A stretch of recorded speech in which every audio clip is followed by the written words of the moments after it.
네, 오늘은 용서라는 주제로 우리가 함께 또 말씀을 보도록 하겠습니다. 먼저 우리의 죄를 위해서 정말 그 값진 보혈을 흘려주시고 또 우리의 모든 죄의 빚을 탕감해 주신 우리 예수님께 또 그것을 모든 것들을 우리에게 허락해 주시는 우리 아버지 하나님께 우리 감사의 박수를 먼저 올려드리도록 하겠습니다. 네, 정말 감사하시죠? 네. 그리고 또 우리가 용서라고 하는 주제로 너무나 많은 말씀을 또 사례들을 말씀을 드려야 되는데 본문에 한정해서 말씀을 전해야 하다 보니까 많은 부분을 좀 이렇게 빼는 게 너무 어렵더라고요.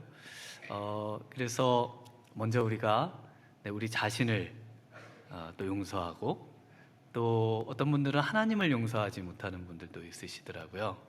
하나님을 또 용서하고, 그래서 오늘 이 시간에 정말 그 용서의 그 치유의 또 은혜가 우리 성도님들에게 가득하기를 축원합니다. 우리 옆에 계신 분들에게 이렇게 한번 인사하겠습니다. 예수님의 사랑으로 저를 항상 용서해 주세요. 이렇게 한번 인사하시겠습니다. 네.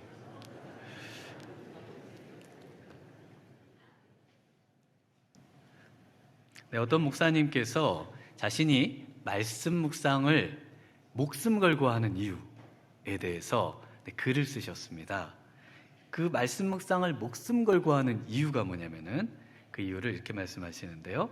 내게는 죽도록 미운 당신이 있었다.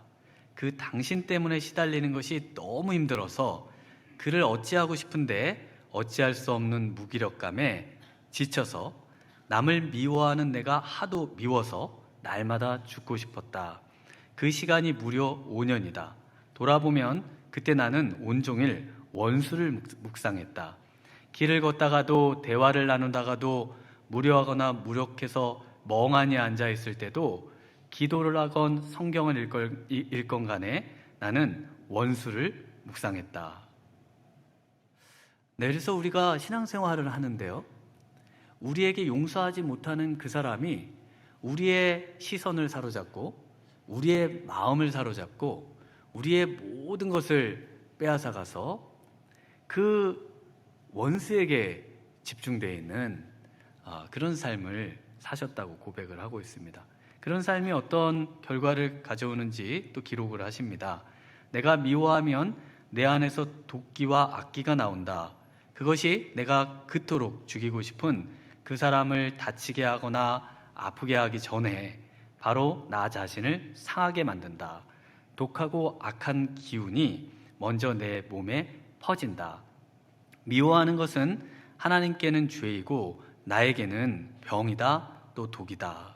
그래서 이분께서 용서하지 못하는 자신의 어떤 삶의 모습을 보면서 그것이 자신을 계속해서 병들게 하고 죽도록 만드는 그 삶에 벗어나기 위해서 이 목사님께서 결단하신 것이 있다면은 말씀 묵상으로 이것을 극복해 보겠다, 이렇게 글을 쓰셨습니다.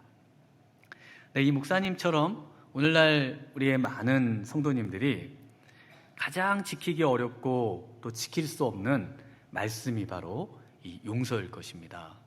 신앙생활을 오래 하고 또 성숙한 것 같지만, 그런데 어느 특정한 누군가 내 인생을 망친 것 같고 나에게 큰 상처를 준 것 같고 또 나의 모든 불행의 원인이 되는 것 같은 그 사람의 말이나 그 사람의 모습이 내게 다가오기만 하면 그 사람 때문에 아무것도 하지 못하고 그 사람 때문에 온통 그 사람에게 사로잡혀서 미움의 감정이 또 미움의 독이 우리를 감싸는 것들을 볼 수 있는 것이죠. 이 글의 목사님도 이러신데 하물며 우리는 얼마나 더할까 생각해 볼 수 있겠습니다. 그래서 셰익스피어가 쓴 베니스 상인의 한 구절처럼 용서는요, 만약에 우리가 할 수만 있다면은 이중의 축복으로 베푸는 사람에게도 또 받는 사람에게도 축복인 것입니다. 그래서 우리 예수님께서는 주기도문, 기도를 가르쳐 주시면서 우리가 우리에게 죄 지은 자를 사하여 준 것 같이 우리 죄를 사하여 달라고, 그래서 용서하지 못하는 사람이 없이 항상 용서를 실천하면서 살게 해달라고 기도하라고 우리에게 기도를 가르쳐 주셨습니다. 또 오늘 말씀처럼 35절에 용서하지 않으면요, 또 용서를 하지 못한다면은 만달란트 빚진 자처럼 결국에는 옥에 갇히는 그런 자유를 놓치고 참된 평안을 놓치고 하나님의 진노를 받고 또 어려운 신앙생활을 할 수밖에 없다는 것을 역시 또 말씀해주고 있습니다. 그래서 이와 같이 하시리라 라고 말씀하고 계시는 것이죠. 이스라엘에 처음 유학을 가서 이제 언어들을 처음 배울 때 처음 안녕하세요 이렇게 배우죠. 안녕하세요가 히브리어로 샬롬, 이런 건 뭐 너무 다 아시죠? 이제 상식이잖아요, 요즘은. 그 다음에 이제 감사합니다, 이건 좀 잘 모르실 텐데요. 토다, 토달지 마라, 토다 이렇게 토다 이렇게 부르는데, 그런데 이제 이 단어를 처음 배웠습니다. 이거 굉장히 많이 씁니다. 그런데 하나 더 많이 쓰는 단어가 있어요. 그것은 우리말로는 뭐 미안합니다, 죄송합니다 이런 의미인데요. 이 히브리어로는 용서입니다. 그래서 용서해 주세요라는 말을 용서라는 명사로 항상 씁니다. 슬리카라는 말을 쓰는데, 그래서 제가 그 세 단어를 보면서 우리가 우리의 삶이 이렇게 지탱되고 유지될 수 있는 이유, 평안과 감사가 그래도 우리 안에 있을 수 있는 이유는 용서 때문이구나 라는 것을 느낄 수 있습니다. 우리가 항상 용서를 구하는 마음, 또 용서하는 마음, 만약에 이것이 없다면은 우리의 삶은 정말 이곳에서 이미 지옥을 맛보는 삶이 되지 않을까 싶습니다.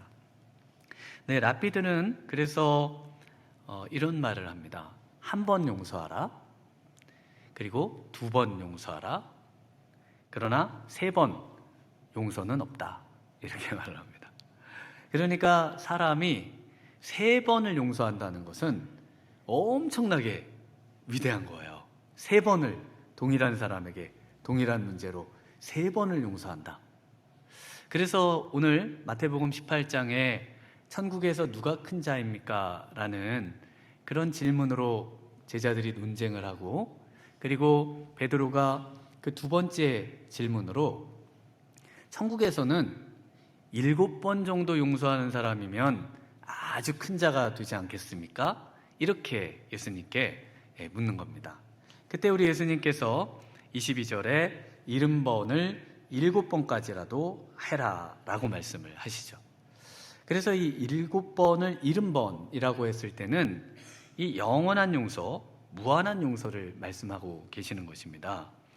그래서 영원하시고 무한하신 분은 하나님 한 분밖에 없으시고, 바로 그 용서의 하나님처럼 용서의 사람만이 천국의 큰 자요, 또 천국의 시민이라는 것을 말씀하시면서 그것을 1만 달란트 이 빚진 종의 이야기와 비유를 통해서 말씀해주고 있습니다.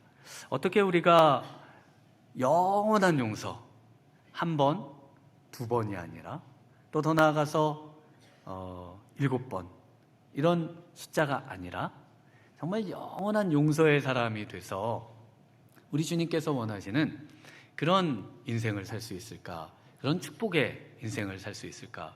이 용서만 우리에게 있다면 지금 일어나고 있는 전쟁이나 많은 분쟁, 또 많은 갈등, 이 모든 것들이 해결될 텐데요. 이 용서, 이 정말 중요한 용서의 문제, 이 문제를 우리가 어떻게 정말 우리의 삶에 실천하면서 살 수 있을지 오늘 말씀을 통해서 한번 같이 생각해 보도록 하겠습니다. 첫 번째는 나에게 주시는 하나님의 용서를 항상 기억해야 합니다. 우리 27절을 한번 같이 읽어보겠습니다. 그 종의 주인이 불쌍히 여겨 놓아 보내며 그 빛을 탕감하여 주었더니, 베드로가 용서를 이야기하는데 예수님께서는 갑자기 빚의 탕감 이야기를 하십니다. 아니, 용서라는 주제를 얘기하면 용서를 말씀하셔야 될 텐데 왜 빚 얘기를 하시는가? 그 이유는요, 이 용서라고 하는 헬라어와 탕감하다라고 하는 헬라어가 같은 말입니다.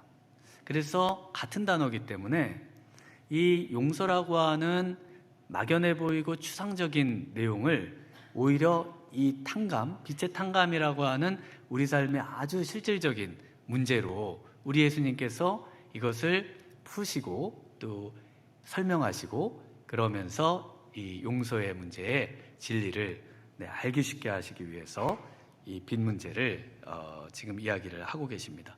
우리 예수님께서 무한 용서의 삶을 살아갈 수 있는 이유로 이제 어떤 임금을 이야기하고요, 또 10,000달란트 빚진 자를 말하고 있습니다. 그래서 이 10,000달란트, 이 10,000달란트라고 하는 금액이 어떤 금액일까? 그래서 어떤 분은 뭐 1조나 2조, 또 어떤 분은 1,000조를 이야기합니다. 1조 달러를. 그래서 저도 금 시가를 생각해가지고 계산기를 놓고요, 수학도 잘 못하지만 계산을 막 해본 적이 있습니다. 그래서 열심히 계산을 해보니까 16조 5천억이 나오더라고요. 16조 5천억. 그 다음에 그 2000년 동안의 임금 상승률을 이제 반영해서 24배를 반영을 해보니까 396조 원 정도의 금액이 산출됐습니다. 신빙성은 없어요. 그냥 제가 한번 해본 겁니다. 그냥. 그런데 여기서 이제 이 예수님이 말씀하시는 이 10,000달란트라고 하는 금액의 중요성은, 이것은 갚을 수 없는 금액이라는 겁니다. 그러니까 10,000달란트, 그거 뭐 그러면 세상의 부자는 뭐 갚을 수 있겠네, 이런 생각을 하시라고 이 금액을 산정한 것이 아니고, 이 금액은 정말 어떤 사람도 이 금액은 갚을 수가 없는 금액이라는 그 금액을 제시하신 거라는 것을 꼭 기억을 하셔야 됩니다. 그런데 10,000달란트가 있고 빚진 자가 있고, 또 그 동료인 100데나리온 빚진 자가 있죠. 이 100데나리온은 한 데나리온이 하루 품삯이니까, 그래서 하루 100일이니까 한 3개월 정도의 품삯, 우리의 월급이 되겠습니다. 그래서 어떤 분은 뭐 좀 많이 버시는 분도 있고 하겠습니다만, 그냥 보통 일용직을 생각하면은 하루에 뭐 한 10만 원 정도로 계산해서 한 1,000만 원 정도 수준의 그런 빚을 진 사람을 또 생각해 볼 수도 있겠습니다. 근데 여기서 또 역시 100데나리온은 갚을 수 있는 금액을 말하고 있습니다. 그리고 베드로가 제시한 7번이라는 숫자는 그 한 번, 두 번, 세 번, 그래서 누구나 생각할 때 조금은 완전한 수에 가까운 7번이라는 셀 수 있는 수를 의미하고 있고요. 7을 70번씩 하라는 것은 곱하면 490, 그래서 491번째부터는 용서를 안 해도 된다라는 말씀이 아니라, 완전한 수에 곱하기 10 완전한 수를 해서 490이라는 그 완전함, 그래서 온전함, 영원함을 나타내는 그 영원히 셀 수 없는 수를 예수님은 말씀하시면서 이 7을 70번씩 하라는 겁니다. 이미 뭐 다 알고 계시는데 제가 좀 많이들 들어보셨죠? 그래서 안 들어보신 분은 이번에 아시고요, 대부분 다 여기까지 아십니다. 그래서 이 갚을 수 없는 금액, 또 갚을 수 있는 금액, 그리고 제한된 숫자의 용서, 그리고 무제한적인 용서를 지금 대조를 하고 있습니다. 그것이 이제 왕, 임금과 10,000달란트 빚진 자, 그래서 갚을 수 없는 금액과 또 그 죄를 용서하시는 그 하나님, 그리고 그 빚을 진 10,000달란트 빚진 자, 그리고 10,000달란트 빚진 자와 그리고 100데나리온 빚진 자, 그 죄를 탕감받았으나 또 부채를 탕감받았으나 100데나리온, 그 한정된 갚을 수 있는 금액을 용서하지 않고 탕감해 주지 않은 그 내용이 지금 소개가 되고 있습니다. 네, 여기서 이 빚진 자 둘이 이 빌려준 자에게 보여주는 모습이 동일하게 등장을 합니다. 동일하지만 그리고 거기에는 아주 미세한 차이가 있는데요. 그 미세한 차이에는 아주 큰 차이를 또 보여준다는 것을 오늘 본문에서 알 수가 있습니다. 먼저 26절을 한번 같이 읽어보겠습니다. 그 종이 엎드려 절하며 이르되 내게 참으소서 다 갚으리이다 하거늘. 29절을 한번 같이 읽습니다. 그 동료가 엎드려 간구하여 이르되 나에게 참아주소서 갚으리이다 하되. 혹시 이 두 구절에서 어떤 차이를 발견할 수 있으신가요? 같은 모습과 같은 말 같지만 아주 작은 차이가 하나 있지만 아주 중요한 차이라고 말씀드릴 수 있겠습니다. 그 차이는요, 10,000달란트 빚진 자는 다 갚는다고 말을 했습니다. 그런데 이 10,000달란트 빚진 자가 어떻게 다 갚을 수 있을까요? 25절 말씀을 한번 같이 읽어볼까요? 갚을 것이 없는지라 주인이 명하여 그 몸과 아내와 자식들과 모든 소유를 다 팔아 갚게 하라 하니. 갚을 것이 없다고 이미 기록을 하고 있습니다. 갚을 것이 없는데 어떻게 다 갚는다고 할 수 있을까요? 갚을 것이 없으면 갚을 수가 없습니다 라고 말을 해야 되거나 어떻게 해서든지 얼마만이라도 갚아보려고 하겠습니다 라고 하든지 해야 할 텐데 다 갚는다는 거예요. 그런데 오히려 100데나리온 빚진 자는 갚도록 해보겠다는 거죠. 자신이 할 수 있는 한 갚겠다는 그런 말을 하는 차이를 보여주고 있습니다. 그래서 이 10,000달란트 빚진 자는요, 영원한 못 갚을 빚이 자신에게 있다는 것을 망각하고 있습니다. 그래서 영원한 못 갚을 빚이 나에게 있다는 것을 인정하는 것에서 용서는 시작되는 겁니다. 탕감은 시작되는 겁니다. 나에게는 영원히 못 갚을 빚이 있습니다. 실제로 갚을 것이 없지 않습니까? 그래서 예수님께서 이 빚 문제를 이야기할 때 유대인들은 이것을 너무나 쉽게 이해할 수가 있습니다. 유대인들은 워낙 돈을 좋아하는, 또 돈과 관련돼서는 정말 엄격한 그런 민족으로 알려져 있습니다. 그래서 이런 이야기가 있죠. 길을 가다가 우리 신부님과 목사님과 랍비가 돈을 주시면요, 반응이 다르답니다. 신부님은 경찰서에 가서 주인을 찾아주거나 사회로 환원해 주세요 라고 말을 하고, 목사님은요 교회에 가서 헌금을 하시고, 랍비는 하늘로 던져서 하나님이 받으시거나 자신에게 내려오면 신이 하나님이 나에게 주신 것으로 알고 자신이 갖는다고 합니다. 그래서 유대인들에게 있어서 이런 물질에 관한 한 굉장히 철저한데, 바로 오늘 본문에도 그 이야기가 그대로 말씀을 해주고 계십니다. 임금은요 우리 하나님이십니다. 그리고 종들은 형제들, 하나님께서 탕감해 준 사람들이 되겠죠. 그리고 10,000달란트 빚진 자는 하나님께서 용서해 주시고자 하지만 그러나 용서에 대해서 이해하지 못하는 사람입니다. 그래서 악한 종이라고 오늘 본문에 소개되고, 또 악한 형제, 또 용서하지 않는 그런 사람으로 우리가 이해할 수 있겠습니다.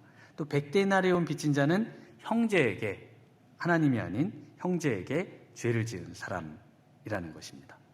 그래서 우리는요 모두 태어나면서부터 이미 갚을 수 없는 죄의 빚을 지고 태어난 겁니다. 그리고 살면서도 빚이 눈덩이처럼 불어나고 있는 사람이에요. 내가 거짓말을 한 번 하면은 1,000,000원씩 계속 빚을 지고 계신 거예요. 거짓말 이제 안 하시고 싶으시죠? 빚이 이렇게 빚이 되는구나. 네. 또 마음속으로 나쁜 생각을 하면 1억씩 빚이 쌓이는 겁니다. 그러니까 빚이 우리는 원래 갚을 수 없는 금액이 있는데 삶을 살면 살수록 죄만 더 쌓이는 거예요. 그래서 우리는 숨만 쉬어도 죄가 쌓이는 그런 빚진 자입니다. 그래서 세상 사람들은 이것을 인정하지 않는 거고요. 그래도 오늘 예배 가운데 오신 우리 성도님들은 그래도 우리가 하나님 앞에 이 빚을 졌는데 이것을 그래도 조금이나마 송구한 마음을 가지고 이 자리에 또 나오신 것이죠. 네, 그래서 우리 인생은요 모두 이 1만 달란트 빚진 자처럼 전부 하나님 앞에 결산할 때가 오는 것입니다. 히브리서 9장 27절에 한 번 죽는 것은 사람에게 정해진 것이요 그 후에는 심판이 있으리니. 네, 그래서 먼저 용서의 삶을 살려면은 우리가 하나님께 영원한 빚진 자라고 하는 것을 기억해 내셔야 됩니다. 그리고 하나님이 나에게 주시는 이 용서, 이것이 무엇인지를 깊이 생각하는 것에서부터 용서는 시작된다라고 말씀을 드릴 수가 있겠습니다. 그런데 우리는 왜 용서하는 삶을 살기가 어려울까요? 이미 용서한 거라고 생각했으나 돌아서면 다시 용서하지 못한 것으로 생각이 나고 그리고 그것 때문에 또 괴로워하는 우리 자신을 발견할 수가 있습니다. 오늘 본문에서요 그 이유를 임금이 불쌍히 여겨 놓아보내며 그 빚을 탕감했다는 선언이 27절에 나옵니다. 그런데 그 다음 이 10,000달란트 빚진 자의 반응이 없어요. 그 10,000달란트 빚진 자는 오히려 이 임금의 선언을 듣고 그 다음에 어떤 행동을 하는가, 바로 28절에 나옵니다. 만약에 이런 엄청난 빚을 여러분이 탕감을 받았다고 해보세요. 그러면 어떻게 하실 거예요?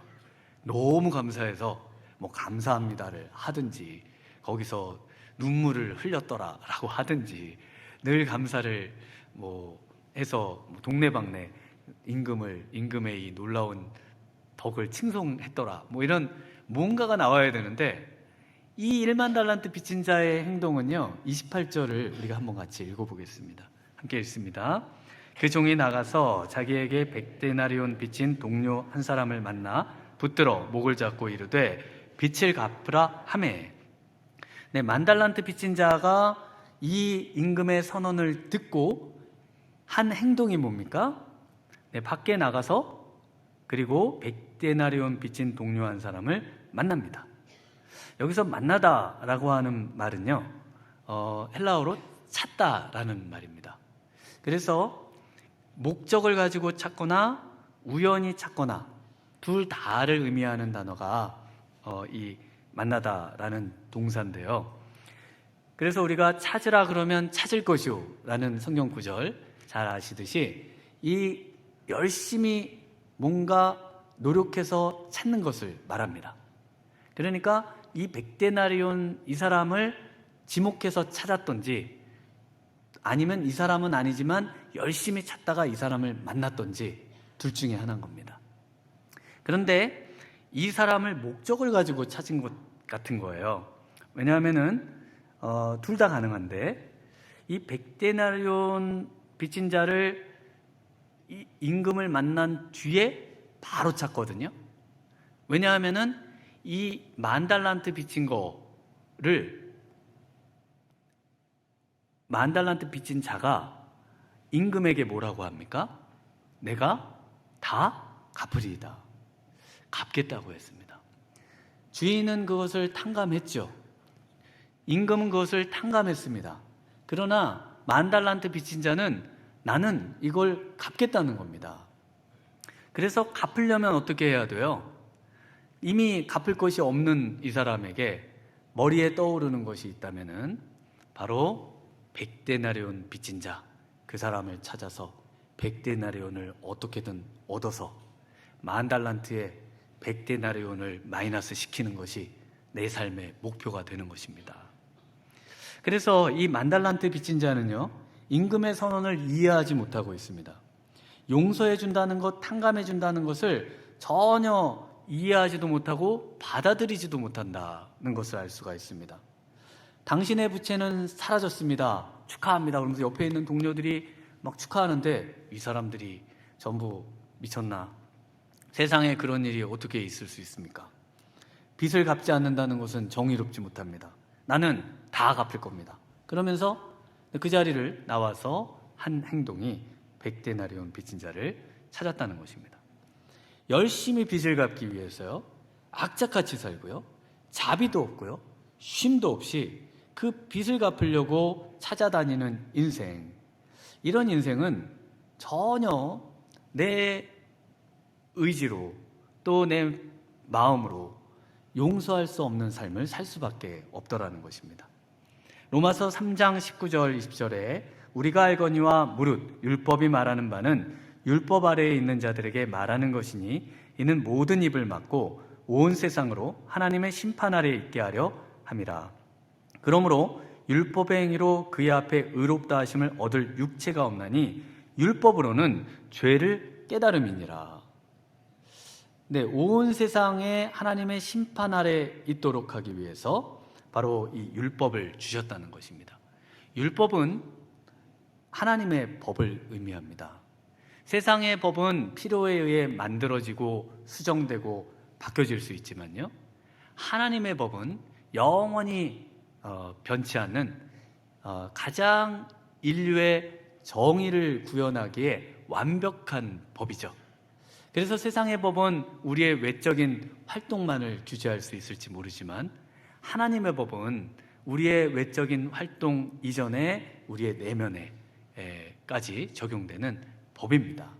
그런데 이 법을 우리에게 주신 이유가 있다면은 우리로 하여금 우리는 이 법을 지킬 수 없고, 그래서 하나님께 빚이 차곡차곡 쌓이는데 그 빚을 갚을 인생이 없다는 것을 알려주기 위해서 바로 이 법을 우리에게 주셨다는 겁니다. 그런데 이 1만 달란트 빚진 자는 이걸 믿지 않아요. 이걸 받아들이지를 않습니다. 이것을 자신의 삶에 깊이 내면에 가지고 이것을 가지고 기뻐하고 이것으로 행복해하고 이제 빚이 없는 삶을 누리고 자유하고 또 이것을 인해서 정말 많은 사람들에게 주인을 또는 임금을 칭송하는 그런 삶을 살지를 못하고 있습니다. 오히려 따가나 다 갚을 것입니다 라고 하고 있다는 겁니다. 우리 임금은 불쌍히 여겨 놓아 보내며 그 빚을 탕감하노라 라고 말했습니다. 그러나 만달란트 빚진 자는 제 힘으로 다 갚는다는 거예요. 그리고 그 결과에 대해서도 생각하지를 못하고 있습니다. 자신이 갚아봐야 얼마나 갚겠어요.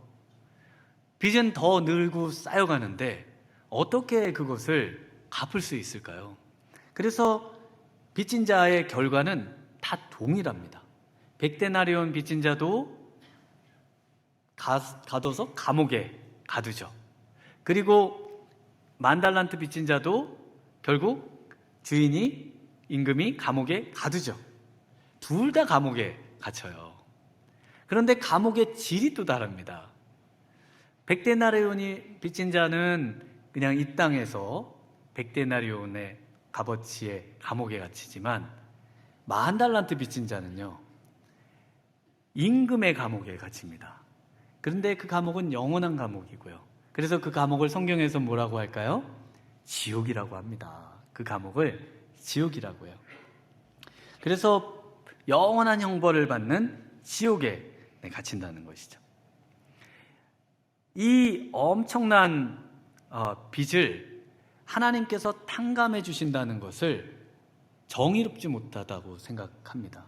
그 이유는 바로 이 빚이 그냥 없어지는 것이라고 생각을 했기 때문입니다. 그러나 이 손해는 만달란트의 이 영원한 손해를 임금이 스스로 불쌍히 여겨 지겠다는 그 임금의 마음을 헤아리지 못하는 것이죠. 만달란트의 영원한 빚은 누가 감당하는 것입니까? 임금이 감당합니다. 바로 우리 하나님께서 감당하셔서 바로 독생자 예수님을 이 땅에 보내주셔서 그 죄의 값을 전부 십자가에서 우리를 위해 물과 피를 다 쏟으시고 그 생명을 내어주심으로 바로 그 만달란트 그리고 그 이후 쌓이는 모든 죄의 값을 전부 청산해 주실 수 있는 겁니다. 로마서 3장 23절에 모든 사람이 죄를 범하였음에 하나님의 영광에 이르지 못하더니 그리스도 예수 안에 있는 속량으로 말미암아 하나님의 은혜로 값없이 의롭다 하심을 얻은 자 되었느니라. 예수님의 피로 모든 우리의 빚을 갚아주셨는데요, 이 임금이 이 빚을 청산하기 위한 그 모든 감당해야 되는 아픔과 고통은 생각하지 못하고 은혜로 값없이 주셨다는 것 때문에 임금을 부정의하고 부도덕하고 말도 안 되는 그런 분으로 생각하고 이것을 받아들이지를 못한 것입니다. 오늘 이 아침에 정말 우리의 모든 죄의 값이 우리 예수님의 피값으로 우리의 모든 죄가 탕감되었음을 믿습니다. 우리의 노력이 아닌 예수님을 통해서 용서하시기로 결정하신 하나님, 그 하나님을 믿기 때문에 우리의 모든 죄의 값과 그리고 그 죄로 말미암는 모든 형벌로부터 자유를 경험하시는 우리 모든 미랄의 성도님들 되시길 주님의 이름으로 축원합니다. 네, 우리 세 번째로 용서의 삶을 살려면요, 이것이 가장 중요하다고 말씀합니다. 그래서 마음으로의 용서인데요, 이것이 없이는 절대로 용서를 못한다고 말씀하시는데, 그것은 하나님의 용서를 통해서 불쌍히 여기는 마음을 갖는 것입니다. 우리 27절 다시 한번 읽어보겠습니다. 그 종의 주인이 불쌍히 여겨 놓아보내며 그 빛을 탕감하여 주었더니, 이 불쌍히 여기는 마음은요, 자연적으로 생기는 마음이 아닙니다. 어떤 사람들은 조금 동정의 마음이 있을 수 있어요. 그래서 동정심이 너무 많아서 정말 불쌍한 사람, 또 나에게 죄를 지은 사람을 어느 정도까지는 용서를 할 수도 있습니다. 그러나 영원한 용서의 마음의 상태, 바로 이 불쌍히 여김의 마음의 상태를 갖지는 못하는 것입니다. 그래서 33절에 우리 임금이 만달란트 빚진 자에게 이렇게 말을 합니다. 함께 읽어보겠습니다.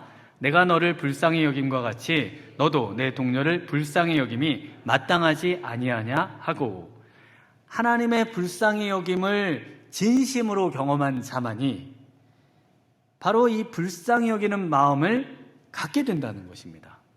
그래서 내가 너를 불쌍히 여김과 같이, 만약에 이것이 경험되지 않는다면요, 절대로 동료를 불쌍히 여기는 그 영원한 용서의 마음은 가질 수가 없다는 것입니다.